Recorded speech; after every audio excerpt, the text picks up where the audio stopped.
Saibaba Avatar Meher బాబాకి జై. ప్రతి ఒక్కరికి మెహర్ బాబా గారి ఆశీస్సులు ఉండుగాక.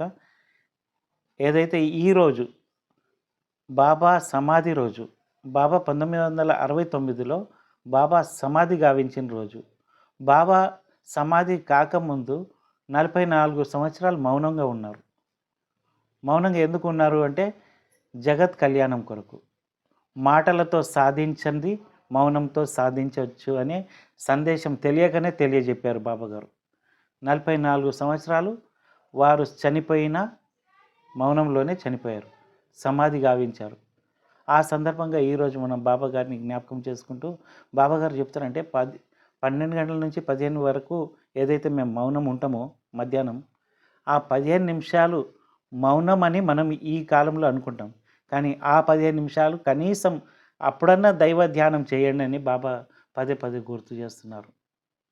ఇప్పుడు మనం జగత్తులో మొత్తం చూస్తున్నాం, ఆందోళనకర పరిస్థితులు ఎక్కడ చూసినా, ఎక్కడ గ్యారంటీ లేని పరిస్థితులు.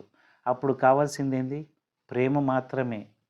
ప్రేమ, దైవ ధ్యానం ఇవి మాత్రమే మనల్ని రక్షిస్తాయి. ఇంతకంటే మనం భిన్నంగా చెప్పాల్సింది లేదు. బాబా ప్రేమ పంచడానికి వచ్చాడు. బాబా ప్రేమావతారుడు. 44 సంవత్సరాలు మౌనం ఎందుకున్నాడంటే లోకం బాగుండాలా, ప్రతి ఒక్కరు మౌనంలో సాధించవచ్చు.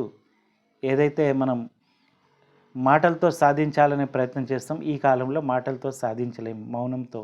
బాబాగారు చెప్పారు, శత్రువును కూడా ప్రేమించు. ఎప్పుడైతే నువ్వు శత్రువుని ప్రేమిస్తావో మీ అందరు మిత్రులే. అందుకే ప్రేమ వాతావరణాన్ని సృష్టించాలంటే బాబా సన్నిధిలో రావాలి అంటే బాబా ప్రేమికులు ఇలా అయి ఉండాలి కదా.